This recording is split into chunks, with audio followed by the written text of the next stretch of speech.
All right, guys, we are rolling. Dr. Sarah Zaldivar, great to have you on.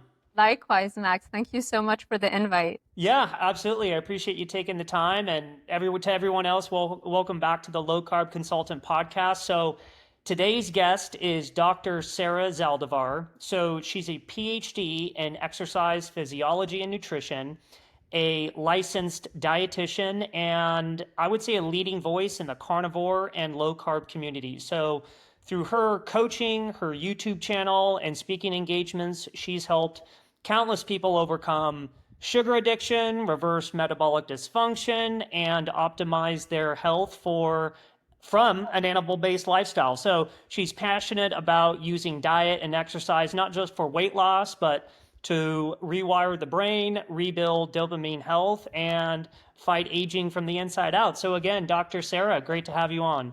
Thank you so much, Max. I'm excited. Yeah, and let's go ahead and kind of jump right into it. So clearly, you've got all the degrees and the accolades in the world, and I'm curious here, at what point for you personally, whether it was maybe during your schooling or throughout your career, did you shift your diet to a lower carb, meat-based approach? Because I'm going to go ahead and safely assume here that you probably didn't learn about carnivore diets in school.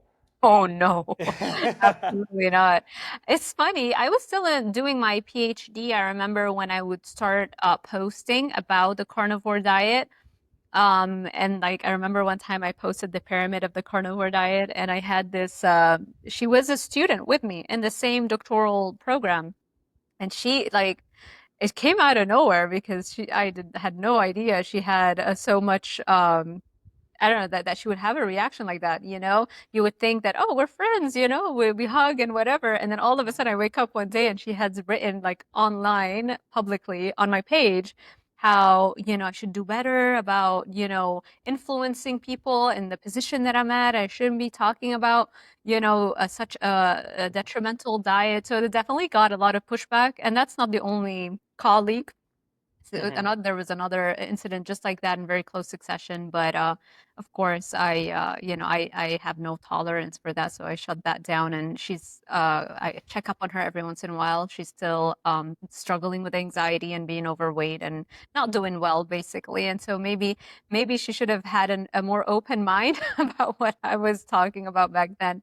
So yeah, definitely there was no support in any way, shape, or form from my colleagues, nor was that something that they are teaching in traditional academic programs, whether it was at UM, which is my program was a PhD in exercise physiology and nutrition, or the current programs training dietitians and nutritionists, because I still kind of have, lots of contacts and I know all over they're still teaching what the Academy of Nutrition and Dietetics puts out, which is, eat all the grains.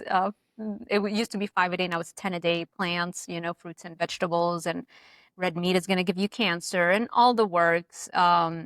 It's really, it's horrifying, but then when you see who's really funding the studies and who's really providing all of these positions at the Academy of Nutrition and Dietetics. It's the same people that are heading those academies, the higher ups, or anybody who stays and is involved with the Academy of Nutrition and Dietetics. You gotta be a certain type of person to kind of fall into place in those organizations. And then you see they're the same people that are on the boards of those large food companies that have the most amount of money. And why do they have the most amount of money? Because it's very lucrative Mm. to have a product that forces the person who consumes it to be addicted to it, to get hooked on it, right? It's a drug, the carbohydrates, the sugars, the artificial flavors, and so they know what they're doing. Um, and because that's their product right now, they have a lot of profit. And because they have a lot of profit, they can afford to fund the Academy of Nutrition and Dietetics in various ways. And over like 90% of nutrition studies really are funded by those food companies. And so they're not going to be interested in funding a carnivore diet study, for example, the results of which are probably going to be like, stop eating all the carbs, stop eating all Sure. the sugars, and then, they're going to go out of business. So it's you got to follow the money. You got to follow really who's benefiting the most. And unfortunately, ranchers don't have enough leeway to fund those studies. But I think things are starting slowly to change, and hopefully because of the things that we're doing, these podcasts, the content that we put out, hopefully things will pick up speed a little bit more. Yeah, absolutely. And then for yourself, in terms of maybe your own diet, like what made you transition to more of an animal-based approach or even a strict carnivore diet? So I started on a paleo diet like when I was 18 Mm, or 19, and it was really just for my acne because I saw every dermatologist back in Lebanon, and even when I came to UM, the University of Miami medical system as a student, you get access to all of that. I saw all of the doctors and did Accutane twice, spironolactone for 2 years, antibiotics for 3 months, birth control pills, everything, nothing worked. Until I read the book by Dr. Lauren Cordain, the modern, like the grandfather of the modern paleo movement. And I sure. tried it. Yeah. And just like you said, you do a paleo diet. By the end of the first month, you're going to have clear skin. And I did. So that was the first break away from what I was being taught and Mm, starting to analyze things for myself. And then once you feel that, like it becomes an addiction. It's like, what else can I learn that can have such an impact? So started with the paleo. And then when I started teaching at UM, I had never had public speaking experience. And here I am, like from Lebanon, being put at UM, teaching all of these very wealthy kids that are not that there's not much of a difference in the age, between, I'm 25, a lot of them were in 22, 23, and I'm teaching them nutrition. They have all these questions, and I still don't have enough experience or skills in public speaking or even just in nutrition. I just know what I was taught in, my bachelor's and my master's. So I was getting a lot of anxiety. Like I remember I'd be walking to teach, and I could just start to feel my heart like pounding out of my chest. And it took a lot of hours of teaching before that went away. And so I did not realize that it was just skills, you just needed to be better prepared. So what I started doing is I took anti-anxiety medication, didn't work, and I started Googling things like how do you deal with anxiety? Because I was just it was such an awful feeling. Um, Public speaking can be the most rewarding thing when you're good at it. It's so much fun and you get to enjoy it, but to get to that level, it can be very brutal. And so I discovered Dr. David Perlmutter's website talking about the keto diet for anxiety. And that's why I started keto. It wasn't about weight or anything. And by the end of the seventh day, I remember it's like a light switch flipped on in my brain. It's like, wow, I got this mental clarity that I never realized I could feel. So that was the first time I realized, oh, wow, I had brain fog and I didn't realize it. And so that's how I started going down the rabbit hole of keto. Then you discover keto and body composition, but the keto treats then made their way, Ah, yes. right? And so when you have food addiction or sugar addiction and you're not fully aware of what addiction really is, um, that quickly turned into not a very good scene. So I kept looking, I kept searching for ways to handle the binge eating. That's how I finally discovered carnivore. And then I read The Plant Paradox by Dr. Stephen Gundry, which I feel like a lot of us who get into carnivore kind of have to go through that stepwise process. And yeah, and then of course, still holding on to the addiction, I tried the Paul Saladino. It's like, oh, sweet potatoes are not that toxic, and honey. And then it was like sweet potatoes and honey every day. I don't know how many I Yeah, would have. It's like, that's not really carnivore now. Come on. And then from there to carnivore, so yeah. it was a long road. Of course, no, that makes complete sense. And going back to what you were saying earlier, I feel like everyone has their journey that they take and the books that they read, and everyone kind of ends up stumbling across um, some of the same types of people out there, doctors, whoever, put out their whether it's books or content, whatever. Like everyone has their own pathway, but they kind of come across the same type of individuals and same information to ultimately get to like, their destination that works for them. Exactly. Um, Because it can be quite a shock. to Yeah. go from, especially if you were brainwashed. Like, I feel like somebody who didn't go through a nutrition program like I did, like the classical training for like maybe 15, 16 years, they're going to have an easier time. There's still going to be a shock, but they'll have easier time thinking about the carnivore diet. But for me, it was like, it was too much of a shock because it was drilled into my brain, Mm. fiber, antioxidants, fruits and vegetables, all that kind of stuff. So yeah, it definitely needed, I took my time. Yeah, and let's maybe talk about how you approach this with clients that you're currently working with, whether it's sugar addiction or anything else. So, like, how do you approach clients who are maybe carnivore curious, but fear the nutrition deficiencies or long-term sustainability of like a meat-based approach, an animal-based approach? Like, how do you navigate that with clients? Yeah, well, thankfully, that's the great thing about having a YouTube channel and putting out your stuff, and then people they will see a lot of this stuff before they reach out. So they kind of already are open to it, Sure. and it's so much better than in the old days where it's like, I need to see a dietitian, and you pull up and see, okay, let's just try this one person, and then you go and you're in shock about what they're telling you.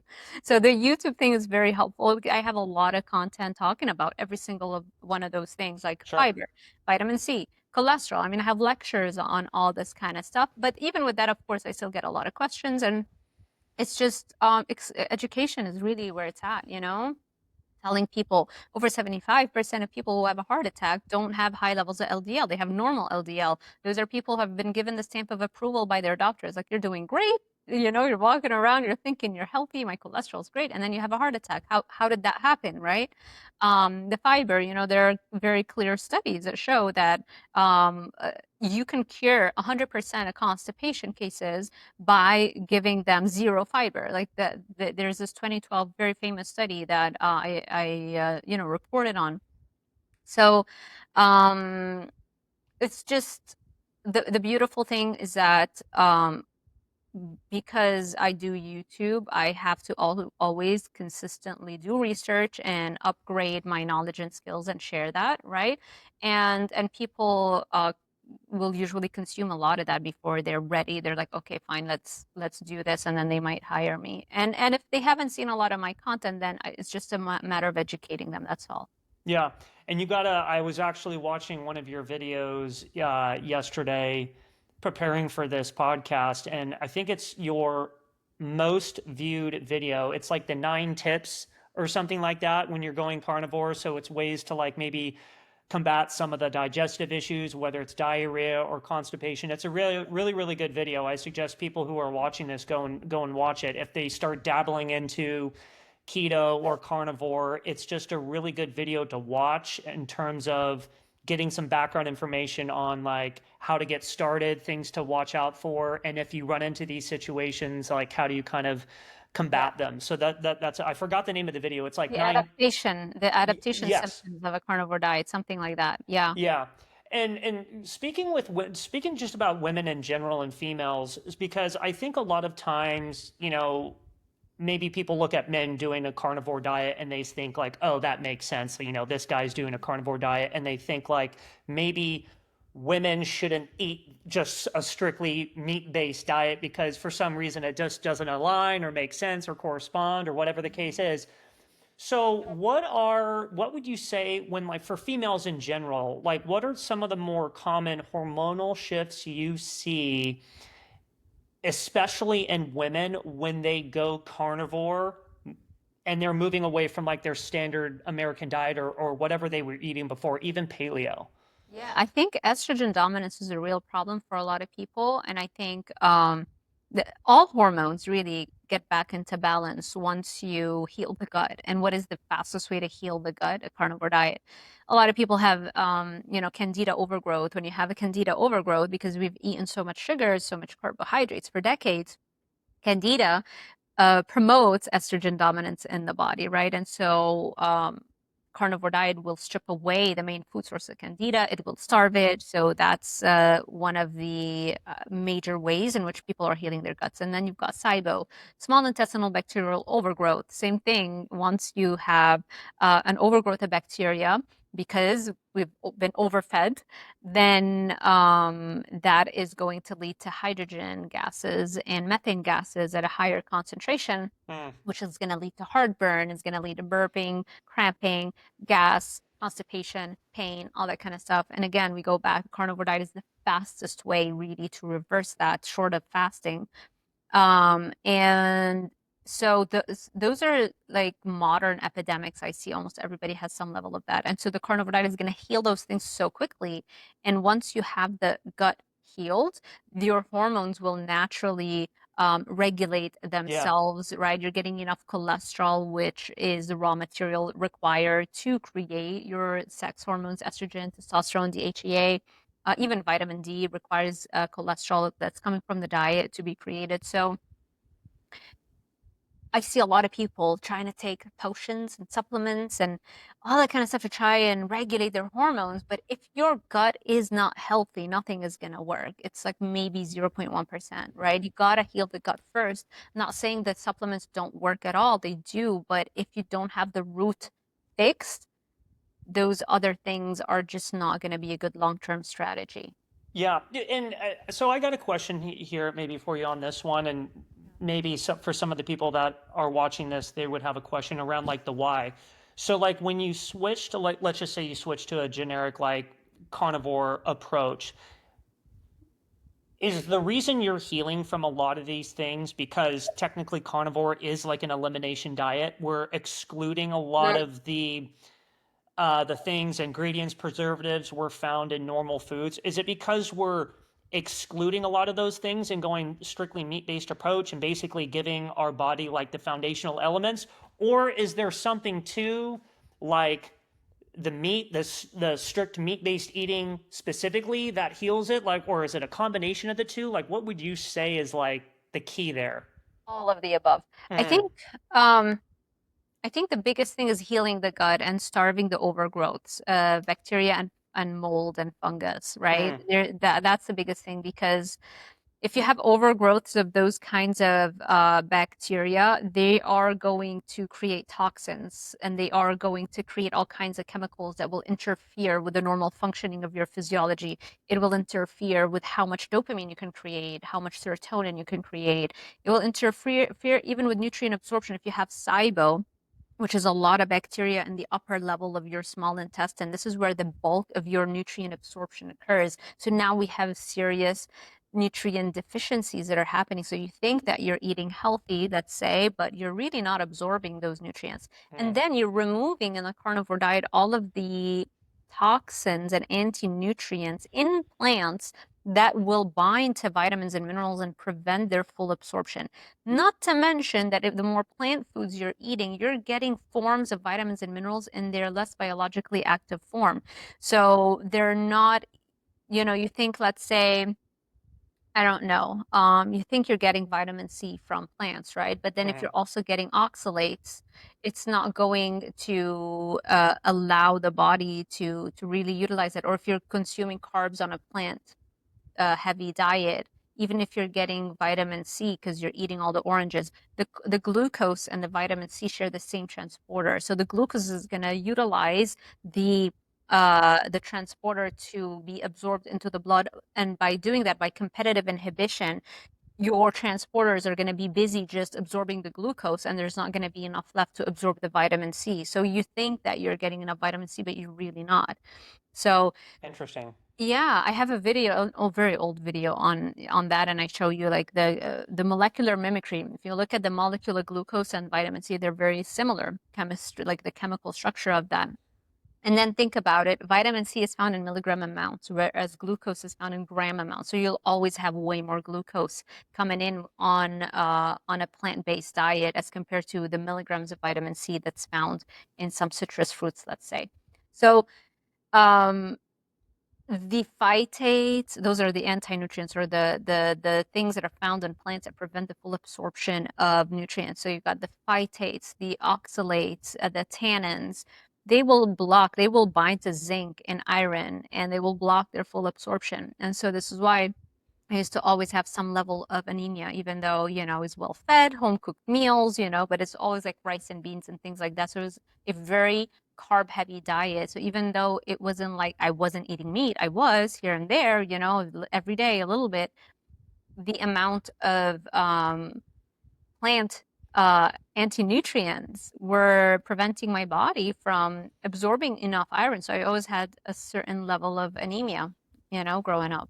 Interesting. So to maybe wrap that up there, then, so then the typical client that comes to you, that, let's say, females eating, the meat, the lean protein, and the veggies and the kale salads or the spinach salads or whatever the case is, really, from what I'm gathering from what you're saying here is the veggies paired, or the, let's say, the plants paired with those meat-based options are actually blocking or reducing the absorption of a lot of the minerals and then creating issues for us down the line. So it's almost like a client comes to you, they're eating veggies and salads with their meat, but you're Yeah. just going to say, let's go ahead and remove a lot of those veggies. They're not helping you out. 1000%. Ideally, Interesting. you want to remove them all, really.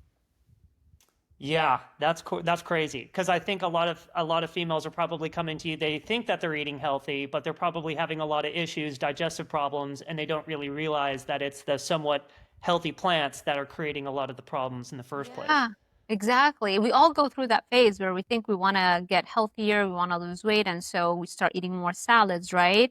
And we think, oh, it's a lot of volume, not a lot of calories, and over time it just leads to gut issues, especially if you're getting regular salads, like not organics. Most of the plant foods on the market, they've been sprayed with glyphosate or Roundup, which is really Mm. an antibiotic, right?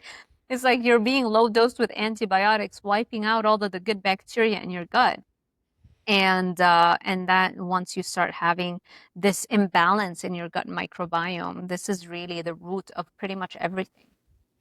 Well, and then so that leads me to my next question then, because I'm sure you're getting clients that are coming to you, and then we're cutting some of these elements out, and it's almost like an emotional detox, right? Because they're cutting out the sugar, they're cutting out a lot of these foods that they don't even realize are causing them issues in the first place. Like, how do you help clients that are cutting out sugar, whether it's even vegetables or whatever the case is, how do you help them navigate?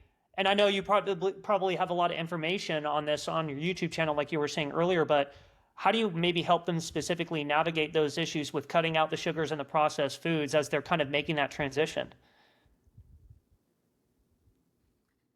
So yeah, this is why I started the group coaching, because I realized there was such a big need for the support, the mental aspect of it, So a lot of my clients that work with me one-on-one, they're also in my group coaching, so they see me multiple times a week.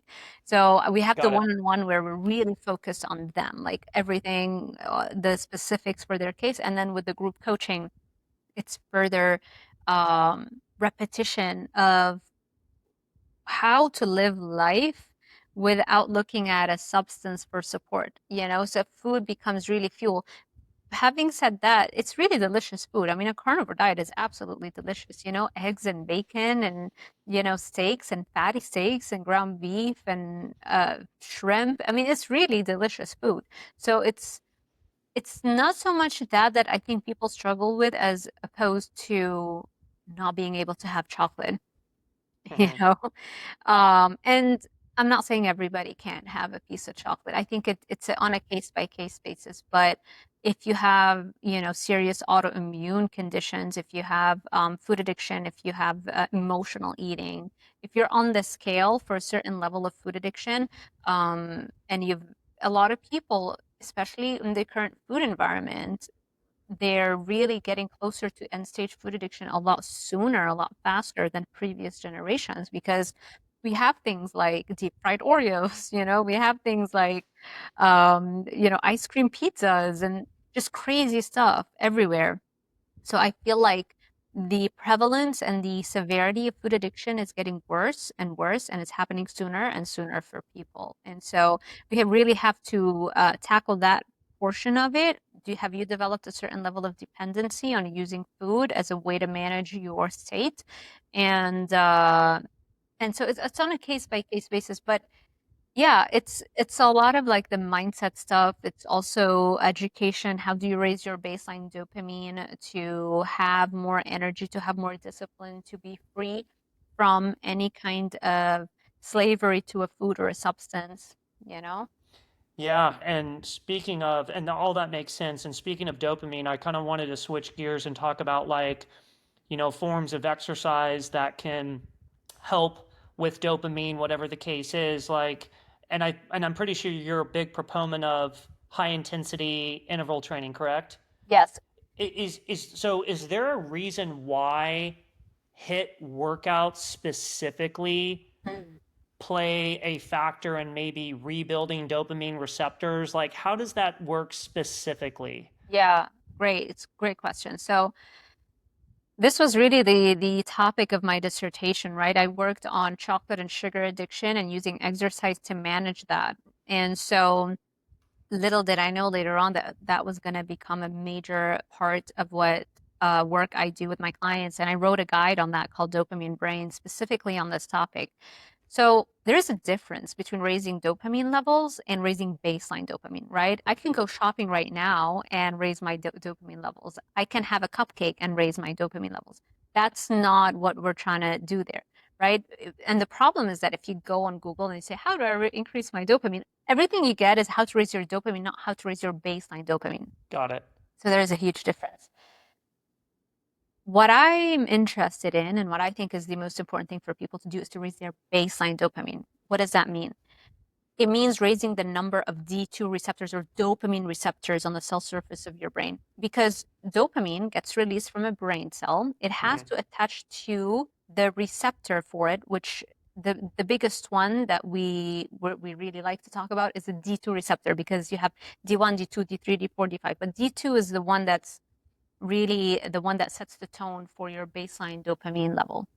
So it's like a lock and key situation. You release dopamine from a brain cell, it has to attach to its receptor, the D2 receptor, on the cell surface of the adjacent brain cell. Once this lock and key situation occurs, that is when you feel the powerful effects of dopamine. You have energy, you're motivated, you have mental clarity, your memory is sharp, you are very in control of anything you want to do. You don't feel enslaved to an external source of dopamine. You don't have vulnerabilities to check your social media or give in and eat sugar, let's say. Hmm. Hmm. So why is it that it is important to train at a higher intensity? Because dopamine is also an anesthetic. And so why would your brain waste its time and energy and resources to create more D2 receptors to increase your baseline dopamine? Why would it do that if you don't give it a strong enough reason? And that reason comes from the form of discomfort. Any kind of uncomfortable thing you do is going to send a signal to the brain that I need more of this anesthetic that's dopamine. So please create more D2 receptors. And also, it's going to create more dopamine and dopamine transporters and all the machinery involved. Tyrosine hydroxylase, the enzyme that creates dopamine. All those things are going to be upregulated. They're going to increase, but they need the brain needs a reason. You got to give it a reason why it should bother, right? And so just walking is not going to increase baseline dopamine. It's got to be something outside your comfort zone. And this is why when I work with my clients, we work on progressively increasing the intensity of their workouts. And so Hmm. when they're lifting, you got to lift to failure and you got to make sure that over time, the weights that you can lift go up and up and up because you're getting stronger. You're constantly training outside, a little bit outside your comfort zone. Same thing with your cardio, right? So it can be a cardio joyride. If you're enjoying it way too much, there's not enough of a stimulus for the brain to upregulate and increase its baseline dopamine. And it's important to increase baseline dopamine because a lot of people's dopamine has been destroyed. Every time you engage in addictive behavior, whether it is shopping addiction or food addiction or nicotine or whatever the drug is, you're releasing very high levels, above normal levels of dopamine. When you release some very high levels of dopamine, it's like taking lots of lines of cocaine, right? It releases a lot of dopamine. It's very stimulating. Dopamine is a stimulant. The brain freaks out because it doesn't know for how long this high level of stimulation is going to last. And if you get very stimulated for an extended period of time, you're not going to feel hungry, you're not going to eat, you're not going to sleep, you're not going to use the bathroom. You could literally die. I mean, people have died playing video games that are that addictive. Some video games can raise your dopamine levels as much as hard drugs. So the brain tries to protect you from killing yourself and wasting away like that. And how does it do that? It starts to downregulate and destroy the D2 receptors on the cell surface of your brain cells. And so if you're hell bent on taking drugs, it's like you can keep taking all the drugs, overeating, taking cocaine lines, whatever the case may be, increasing dopamine, but the brain is now destroying its D2 receptors. And so you release all the dopamine, but it doesn't have enough D2 receptors to bind to, so you're not going to feel this level of stimulation, right? Got it. And so a lot of people are walking around having destroyed a lot of their D2 receptors because of a lifetime of food addiction or any kind of vice, or addiction. Got it. So, all right. So here's my next question then. So in terms of like, okay, what would be, if we're looking at an ideal workout regimen, right? Mhm. How would you structure? And it sounds like to me that the key here is uncomfortability, right? So instead of going for the walk, maybe doing the sprints or doing like instead of going for the jog, turn it into an actual difficult run. Yes. But is there like a form? So like we were talking about HIT a little bit earlier. Yeah. Um, is it really as simple as taking whatever you're doing and just making it more uncomfortable? Or would you say there's a specific type of workout modality we need to be massaging into our weekly routines, monthly routines, whatever the case is, that are going to give us the best effect possible? I would say, it does not matter whichever way you do it, as long as over time you notice that the weights that you can lift are getting heavier Hmm. and the speed with which you're running with is getting faster. The speed with which you can run and the heavier the weights that you can lift is equivalent to your level of baseline dopamine. You raise that fitness level, you raise that baseline dopamine. Mm-hmm. They go together. And so let's say you raise it a little bit, but you're still feeling like I'm still craving. It's still hard for me to override my tendency to eat sugars or even procrastination. All that kind of stuff has to do with your baseline dopamine. If you're still having symptoms like that, that means whatever level of fitness is still not enough. Let's work harder. Let's improve your strength even more. Let's improve your speed even more, right? And it also depends on how much D2 destruction you've had in the past. So somebody coming, let's say, from a severe food addiction history for decades may have destroyed their D2 receptors a lot more than somebody who's 18, 19, and they just started realizing they're losing control over their eating. It's just Mm-hmm. very recent, addiction in a very mild case. So they may have destroyed just a little bit of their D2 receptors, but not much. So that 18, 19-year-old is going to restore their D2 receptors very quickly when they start working out, and they're going to eliminate those symptoms of cravings and withdrawal symptoms a lot sooner. And they're going to kind of heal the brain chemistry a lot faster than somebody with decades and more severe form of food addiction with more destruction of D2 receptors. That person is going to have to probably work out a lot longer, you know? Got it. Yeah. So then I guess for maybe the people listening to this and they're wondering like, okay, I work out, I'm slightly inconsistent. What would be the best form of exercise to get the biggest bang for the buck in your opinion? Would it be HIT or would it just be like do whatever you can do but just make it harder?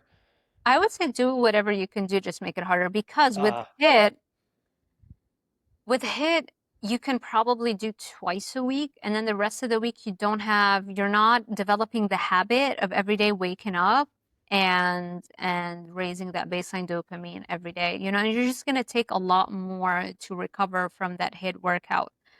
So I'll tell you what I do. sure. Every day I run, and then in the last mile or so, I try to do a not a full out sprint because I still want to recover in time for the next day, but definitely like that last mile is way, way harder than the first few miles that I do. And I do 4 miles nowadays, you know? Mhm. My speed is 7.5 miles per hour. So that's pretty fast, right? And that last mile is where I can do it all at 7.5 miles per hour. And then the first 3 miles, I'm doing it at 6.5, Got it. sometimes 6 if I'm a little tired. But the goal is always to get faster. And so next week, I'll do that last mile at, let's say, 7.7 miles per hour, and then it'll be at 8, miles per hour for that last mile. And if I feel like I can do it 1 mile in that last mile in one shot, then I'll do a little bit and I'll walk for a couple minutes and then I'll finish that mile at that level of speed. It's not a full out sprint. I can run faster, but then if I run at my maximum, I can't recover in time for the next day, you Got know? it. So it depends. It really doesn't matter that much because at the end of the day, it's just if I tell you to run what your maximum speed is right now, that's gonna give me an indication what your D2 receptor levels are at, what your baseline dopamine level is at. So it doesn't really matter that much, but I find that if we do it every day, it's easier to get that habit in place and it's faster recovery every day. And overall, you end up spending way more time under tension. You can get way more mileage per workout or per week. You're gonna cover a lot more mileage if you do it that way, as opposed to if you just do two HIIT workouts, which maybe each one is like 1 mile, maybe 1.5 miles. You're probably gonna end up with just, let's say, 2 to 3 miles total mileage or time under tension under your belt. So it's not just like the intensity of the workout, it's also time under tension that determines your baseline dopamine. Yeah, that makes a ton of sense. So basically, so when you're working out, you want to slightly basically increase the intensity over time, over weeks, over months, as well as increase the time under tension, whether it's, the length of the run or the length of the workout, whatever the case is, but gradually increase those things. Yes, exactly. So whichever way you can accomplish that, do it. Makes complete sense. And while we're on this like topic of dopamine, I guess, and going back to like diet, you've described sugar addiction as, a dopamine receptor issue, not necessarily like a willpower issue, Sure. right? Yeah. Can you walk us through how that works neurologically and why, like, going back to the carnivore diet, that might be that's effective in reversing it? Great question. Yeah, so when we're talking about an addiction, the brain of a person who's developed an addiction, let's say to food, they have lesions on their prefrontal cortex, this part of the brain that's the most evolved, where you have the willpower. This is the bed seat of the willpower, right? It's in the prefrontal cortex, specifically in the mid-anterior cingulate cortex, somewhere here behind your forehead. You, you literally have brain damage in this area. It looks like it's called the hypofrontality, means it's not active in the midst of an addiction.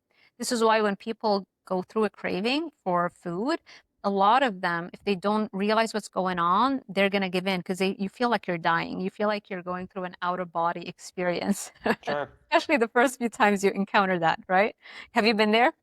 A few times, yes. Mhm, mhm. And that's cool because you only need a few wins before it becomes easier and it doesn't feel as hard anymore, right?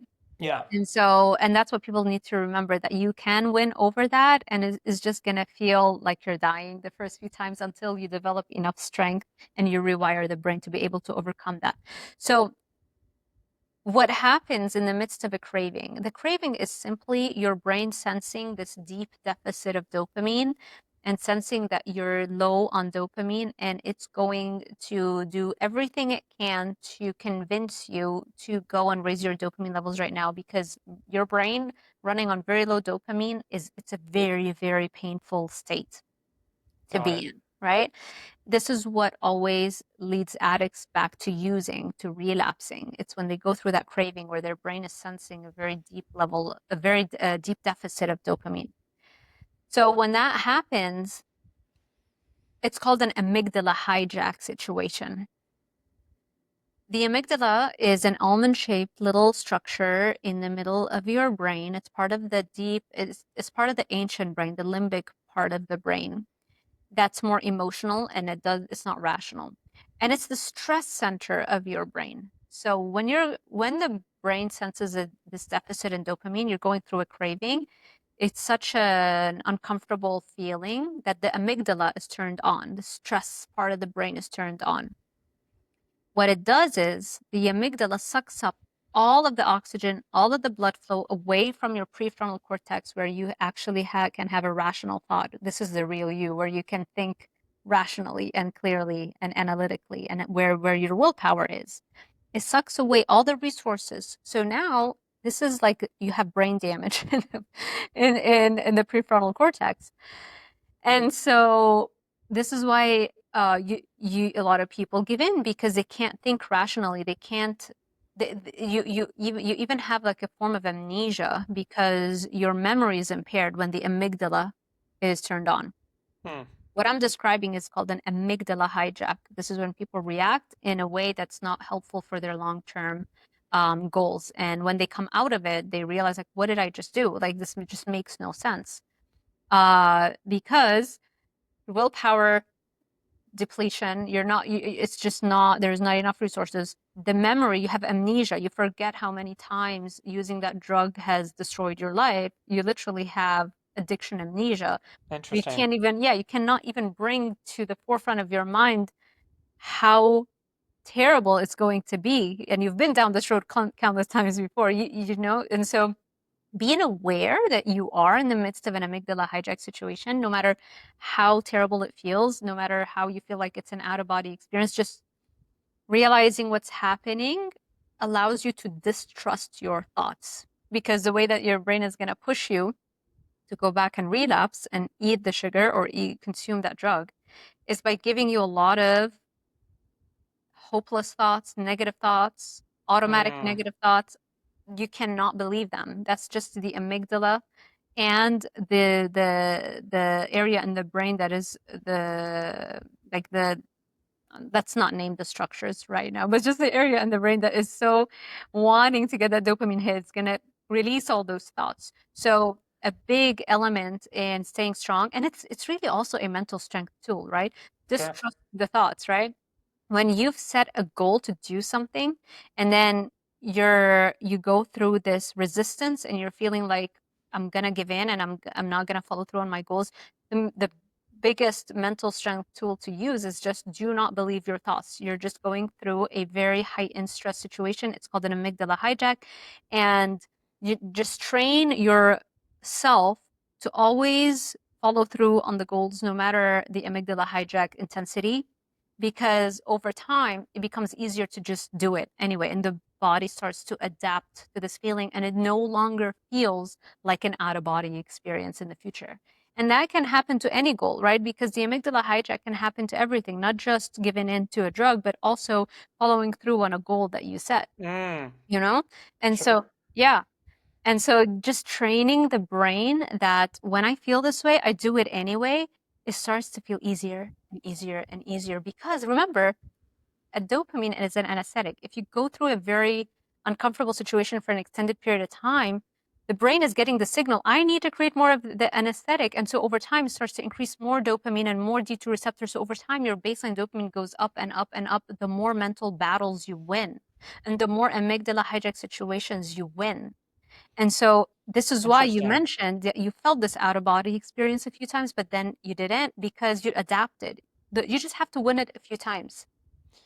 Interesting. So what tips would you have for people in terms of like that type of training? Like, let's say for anybody, whether it's like reaching for the beer or the glass of wine at night when you know you Mhm. kind of don't want to, or the drug of choice or the dopamine hit of choice, whatever it is, what is the way that you can train? Like, what are the tips, would you say, instead of, because like obviously, I know you were saying like, is it really just as simple as like, no, I'm not gonna do this thing?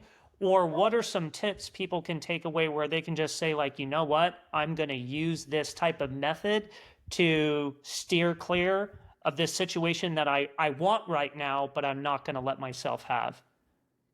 This is why so the way that I help my clients is with the group coaching to constantly remind them what's happening, and or you can just create. So what I do, I have a content a YouTube playlist where I save on it all this stuff, especially for me because I come from a food addiction background, Sure. so that I remember like, okay, you cannot believe those thoughts right now, right? Yeah. You do it enough times, it becomes wired and it becomes automatic. So next time I'm in an amygdala hijack situation, it's because I've repeated this enough times in my brain. I don't have to exert as much effort to try and remember what to think. It's like to remember not to trust my thoughts in that moment, right? It's practice. Practice makes perfect. And Sure. also, I think creating, let's say, maybe write a piece of paper when I'm in an amygdala hijack situation, here are the things that can help. Visualization helps, box breathing helps, EFT tapping to restore, like physically restore blood flow when you hit, hit your head. No way. That's crazy. Right? Yeah, you want the blood to come back to the frontal, to the prefrontal cortex, so you start thinking again, Interesting. because remember, the amygdala has hijacked all the resources right now. Um, moving your body also forces blood flow in your brain. So you can write it on a piece of paper or on a note. It's just every time you go through that, because you cannot rely on your brain right now. It's like it's not your brain right now. It's been hijacked, you Yeah. know? And this stuff really comes from the addiction literature, but the truth is it works for mental strength too, right? Because if you really want to have ironclad discipline, that means you're going to have to bring upon the stress. You're like intentionally stressing your amygdala because you're stretching beyond your limits more than the average person. So you're bringing upon yourself multiple amygdala hijack situations. So you might as well learn how to win over them, right? And so sure, it's fantastic that I learned about this from the food addiction world, but I Hmm. realized, oh, this is discipline. This is like those tools help people get sober, but they also can help people who don't have addiction to become mentally tough. It's the same way of how to handle your brain. So yeah, you And can write a piece of paper and put those things so that in the midst of that situation, you remember, okay, don't trust your thoughts, box breathing, EFT tapping, let's say, or in let's say addiction circles, what they'll do, they'll call their a support group or they join a support class or something to get through that. Because with addiction, you might have really severe cases of that. And in the case of discipline, I guess you could, like David Goggins brings it upon himself every time yeah. he Yeah, tries. I guess he, Yeah. he he's maybe like the prime example. Like I've seen so many videos of him where he just literally says like I hate running, but the reason why I run is because I never want to do it. And so he just trains that muscle over and over and over again. Exactly. And if you Yeah. stop one time and you give in, Yeah. you just make it harder for you the next time because what happens if you give in once, you wire in the giving in brain cells, right? Like neurons that fire together wire together. So if you activate the brain cells in the discipline part, the prefrontal cortex, if they turn on because you're trying to be disciplined, but then you give in, whatever brain areas are involved and you give in, you wire them together. So now the next time you're trying to be disciplined, you actually have a different pathway your brain wants to go to because it's like a new habit that you're forming, right? And so you really want to be careful to not give in because you're just going to make the next time you want to be disciplined, you're going to make it more difficult because now you're trying to fight the brain pathway that you've laid down already in your head last time. Yeah, so it's almost as if like human beings are in a constant fight and a constant like tug of war with their brain. That's really all like day-to-day life and living is. It's a constant tug of war and fight against like what you want to do, the things that you want to accomplish in your life, and what your brain wants. That's Yes. pretty much what it is. And what your brain wants is simply what the thoughts you've had before, the actions you've had before. You've wired it that way. So now your brain wants that just because you've already created those highways. They already have gravel on them. You've lit up the lights. It's smooth. It's easy Yeah, for the brain to take that, right? And so you want to be very careful with every thought you allow to have in your brain because it's going to rewire the brain. Right? There's a new interesting. study, yeah, that came out in 2019 or 2020. I just reported on that and I created content around it. It's called the law of recency. So the researchers wanted to figure out which is more powerful in habit creation, a recent action or the strength of a habit. So if you have a lifetime of always eating sugar when stressed, so there's this very strong habit Hmm. versus one time where you decide not to eat the sugar. This is a more recent action. You're stressed, but I didn't eat sugar. Which is more powerful, the strength of the habit or the recency of the habit? And it turns out all it takes is once is the recency that's far more powerful than the strength of the habit. So you're really only one action away Interesting. from having a much more powerful highway that you've laid down in your brain. So now all it takes is one time to resist eating sugar when stressed. The next time you're stressed, you already have a different highway it's freshly paved. But the brain wants to go there because recency is more powerful for your brain than the strength of an older habit that's competing with it.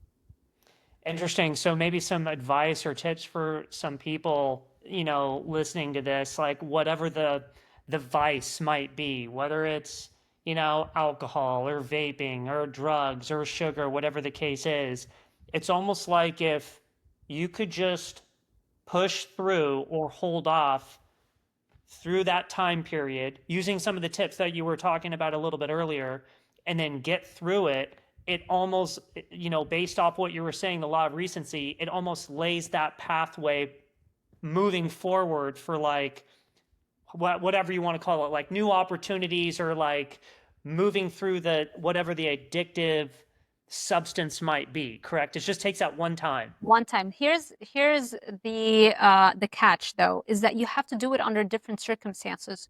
So you Mm, have to do it when you're sick once, you have to do it when you're tired once, you have to do it when you're overwhelmed once. because that's when you want to give in the most. Exactly. Yeah. Exactly. Every different context, you have to do it at least once.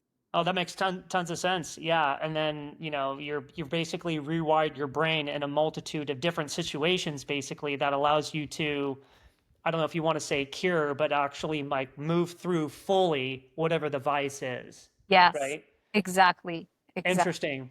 I know we're kind of coming up here on time, and I had a couple other questions I wanted to get to.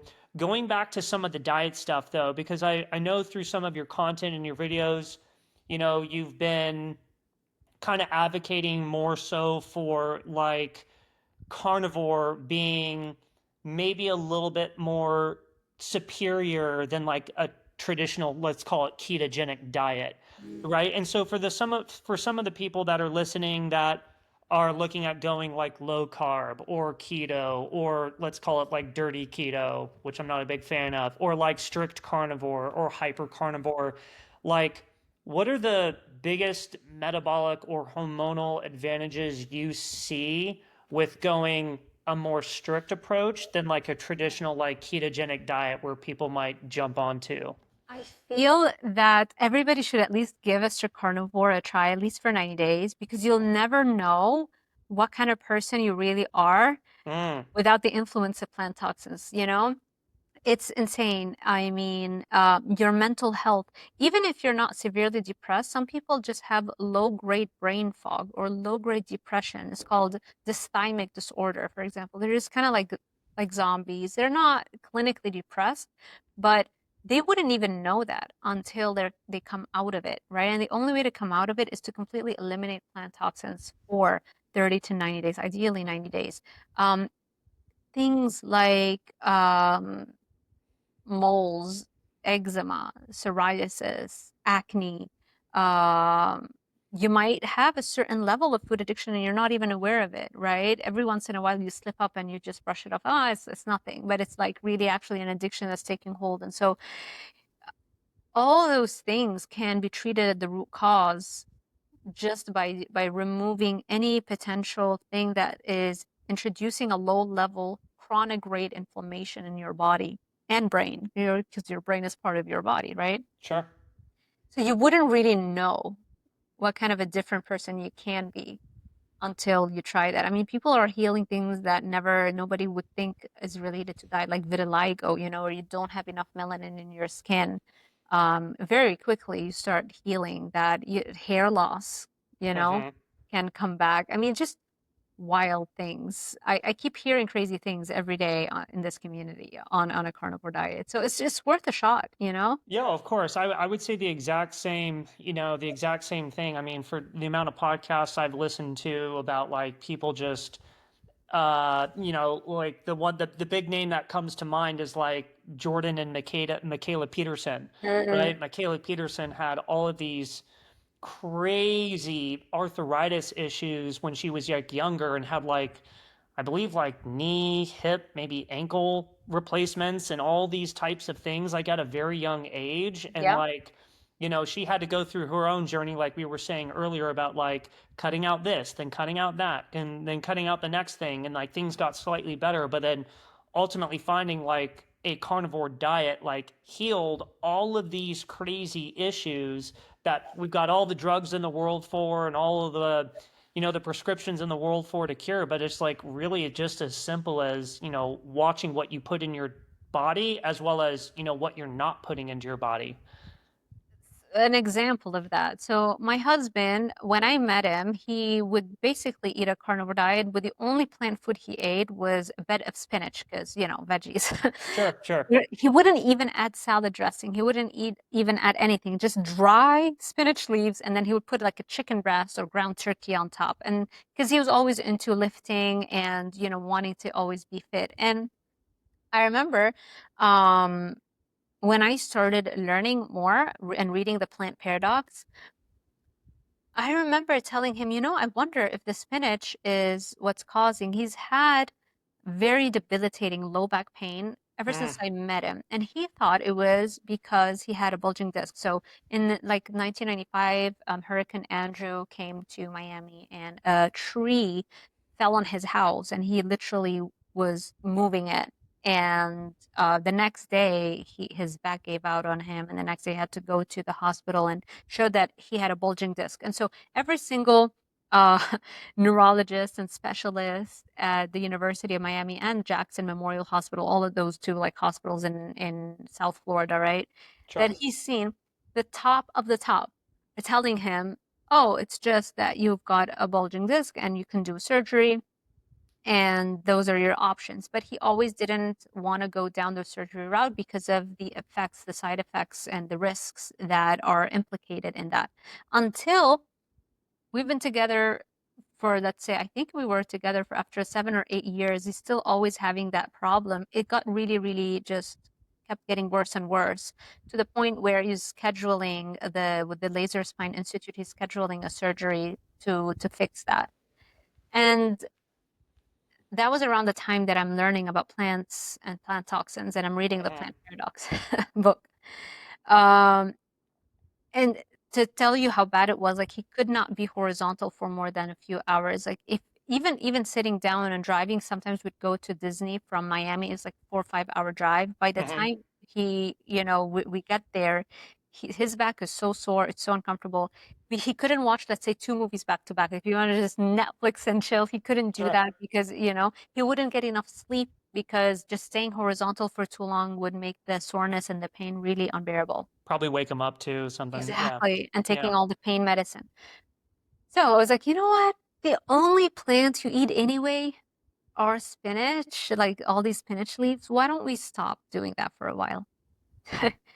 Within 3 days, all the pain went away, like gone. We haven't even Wow. talked about his back pain for years now. It's like we take it for granted now. But if you really remember how bad it was, that's insane. That's amazing, Oh yeah, The that's crazy. exactly. So when we went to Thanksgiving a few years after that, and the only thing that he had was corn pudding because his mom does that for Thanksgiving. And the back pain came back with a vengeance right after he had that. And I'm thinking, wow, I thought we were done with that. So what happened? So I went to research. It's like, what is it that is found in both spinach and corn that could potentially be something you're reacting to? And it turns out it's something called aquaporins. It's a type of plant toxin, and it's found in tomatoes, corn, and spinach. And since he never ate the other two, and then when he removed spinach, he wasn't getting any of that. So it turns out that he's reacting to the aquaporins because everybody would think, oh, it's just the oxalates. And I'm like, Yeah, no, that's what I because was thinking. yeah, so I did there's a 10-minute YouTube video where and as part of my research, when I found that paper specifically talking about aquaporins, I broke it down and I shared that story and I explained the physiology behind it. And so now we know aquaporins is not good for him. So he Hmm. doesn't do spinach, no corn, no tomatoes. And again, since then, no back pain and without surgery, without anything. It's insane. And He he can still eats bend the same. over. Yeah. He still eats the same way today. It's just basically a strict carnivore diet, and he's He does cheat meals though, but okay. his cheats do not include aquaporins. His cheats include I make him keto cookies, almond flour, and Splenda, which is not the best, and Lily's chocolate chips, and but that he does that once or twice a week, and that's Okay, his for cheat. And like then a carb refeed kind of situation.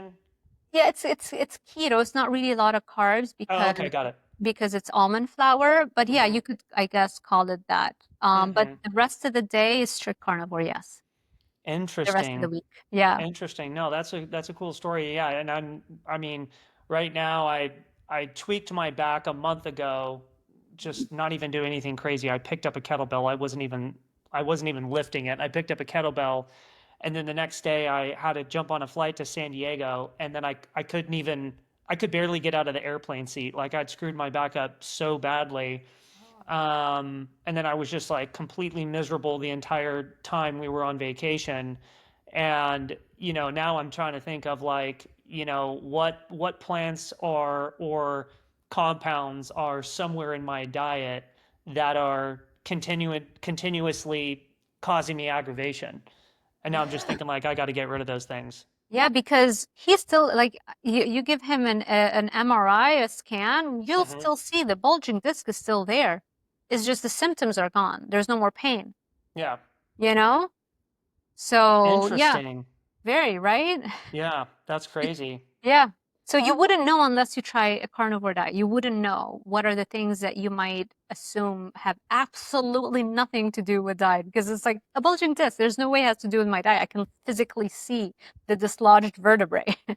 Yeah, yeah, that's interesting. I mean, for all the people out there that, want to at least, whether it's autoimmune issues, chronic pain, whatever the case is, you might as well just give like a carnivore diet a try here. And you said what, about 9 days? 9 days you could typically, I mean, probably a little bit longer than that or Oh, fast. I recommend everybody does a strict carnivore for 30 to 90 days. Got In it. the case of, yeah, in the case of my hubby, it was 3 days and the pain was gone. Gotcha. Yeah. Gotcha. Well, I know this has been fantastic, by the way. And I mean, I have like more questions for you. Like I could keep talking all day long, and this has just been so amazing. So I really appreciate you taking the time. I'd love to have you back on here, but I do want to be respectful of your time and all the other things that you got to go and do today. What are you currently working on right now? Sobriety guide. I'm writing up a sobriety guide that has, food addiction quiz and also all the things that have helped me, like the amygdala hijack. What do you do during an amygdala hijack, which actually can help the addictions and it can also help with discipline. Hmm. So I'm writing that. I am always researching, scripting, filming, and posting YouTube videos, Instagram, always creating content. And I see clients one-on-one. I do my group coaching.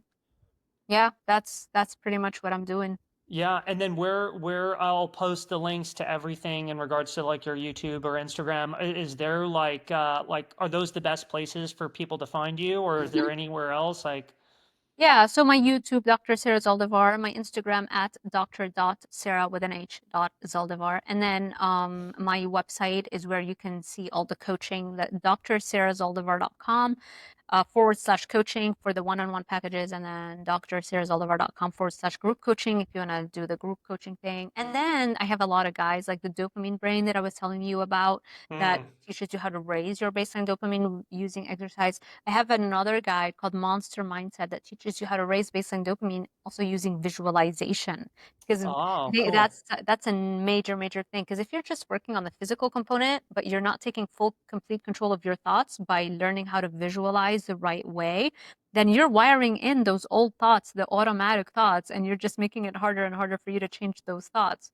And so the visualization is such a critical important thing that I would argue just the exercise alone is not going to be enough. You need both. You need to learn how to change your thoughts to wire in the thoughts that you want because if you like visualization or not, you're visualizing all the time anyway. Your Sure. brain is constantly, right, bringing up images of the things that you're thinking about.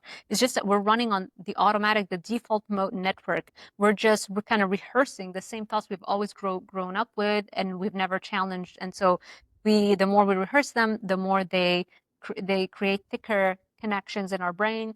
It's like we're putting more and more gravel and smoothing the gravel on those highways, and we're lighting them up, and it's like that's where the brain loves to go because it feels so easy to go there. It's safe, it's comfortable, it doesn't have to do any work to go on the opposite direction where it's like a dirt road that's not been graveled. The gravel hasn't been put yet, it hasn't been smoothed yet, it feels bumpy, it feels uncomfortable. And so the visualization allows you to create a different highway that's smooth in the opposite direction so that you start visualizing your goals, you visualize the positivity and what you want to make happen in your life, as opposed to running the old program just because it's there, the wires are there, and you're just running on repeat. Very cool. And so those guides are on your website? Yes, drsarahzaldivar.com/shop. You see all the guides. Very cool. And I'll put those all into the links in the show notes. I'll put everything in there. Again, this was fantastic. Thank you so much, Dr. Zaldivar, for your time. I really appreciate it. And thank you for you guys all listening to the Low Carb Consultant Podcast. We'll catch you guys on the next one. Thank you so much.